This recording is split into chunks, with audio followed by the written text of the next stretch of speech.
Hi,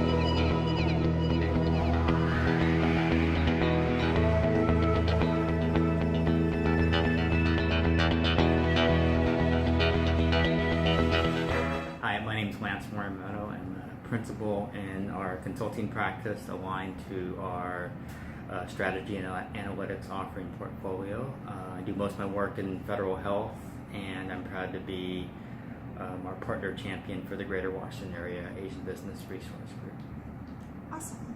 So can you tell us a time that was the most impactful ABRG event that you had participated in or attended? Sure. One of the most impactful events I've been to just happened last month. It was the Greater Washington Area Cherry Blossom Festival. It's one of the largest celebrations of Japanese American culture in the nation. And our ABRG had a chance to participate in that, and I thought there were three things that really stood out to me. One, it was just a great example of our work in the community. I think a lot of people see our work here in Roslyn, but probably about 30% of our activities are actually in the community, out in the community, doing things with the community. So that was one. Number two, it was a great opportunity for us to be in the community and build the Deloitte brand. And the third thing I remember, and maybe most important, is coming together of our ABRG leadership, so our co-presidents, our committee members, our board members. I think over 20 volunteers came out and spent some time with us, and all of that came together to really make an impact on the community, to drive some of the national inclusion efforts, and really just a great example of some of the things that we're doing in the BRG. So great job, everybody. Hi, my name is Bob Phelan. I'm a director in strategy and operations in the finance service line right now. And come the new year, I'm going to be in the finance and enterprise operations offering set.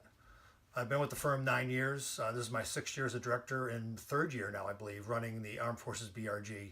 I'm a veteran. I'm also a retired Army colonel.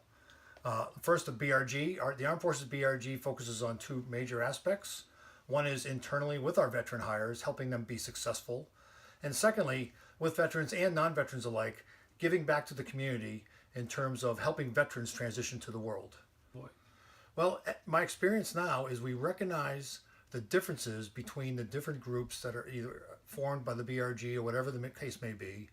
And once we recognize differences and recognize what we are, set the conditions for real conversations as to how we become better as a firm, taking care of our clients.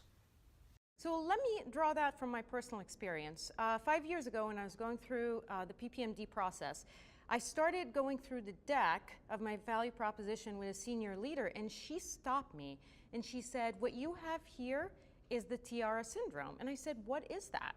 And she said, "It's when you put your head down, do excellent work, and hope and expect that someone will recognize it and put a tiara on your head."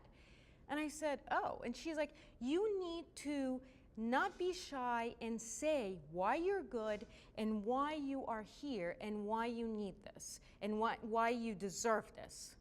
So from that moment on, in my head, this is what I'm advocating for everything who works on my team in the same way. Do not get trapped in the tiara syndrome. You are here for a reason, and we picked you because you are so good in what you do. What are you responsible for? I'm Greg Pellegrino.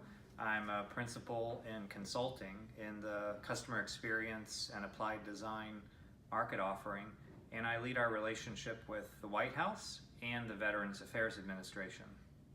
Awesome. Nice to meet you, Greg. Quick question for you.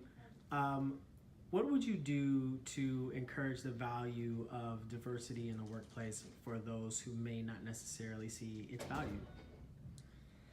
I think change is a part of all of our lives, and where we are today, where cultural norms, past beliefs are all up for being reconsidered in the environment that we now find ourselves in from a diversity and inclusion perspective.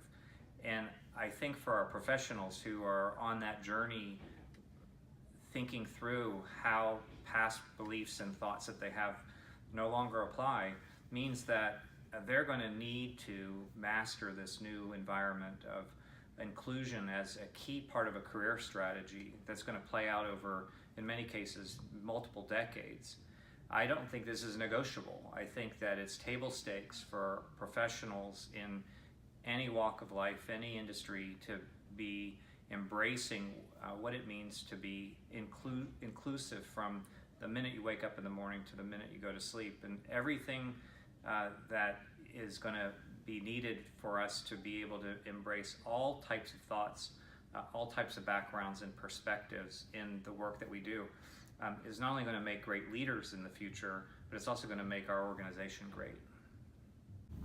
I'm Jessica Vesey. I'm a senior manager in federal advisory, so GPS advisory.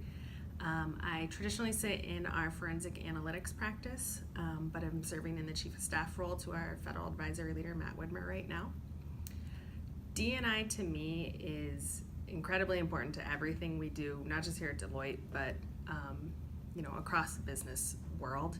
I think I heard it best said, Sheryl Sandberg, I heard her say once, diversity is making sure that everyone has a seat at the table, and inclusion is making sure that everyone has a voice at the table. And I think that is incredibly important to what we do here at Deloitte from a business standpoint, in that we serve clients from across the gamut, and their customers are also so diverse that it makes sense for us to be able to bring that diverse and inclusive perspective.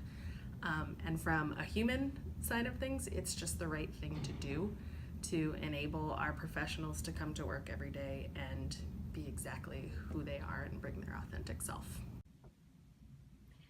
So when I came to Deloitte in 2007, I looked around and looked at different places I could get involved in my service line in the business, and I was immediately drawn to the BRG environment. So I started out by being a participant in the Women's Network, and over time I came to know and get to know a lot of people who were affiliated with the abilities community. So at that point I realized that my journey was in common with a lot of people who have addressed disabilities as part of their world, either as individuals who have disabilities, as caretakers.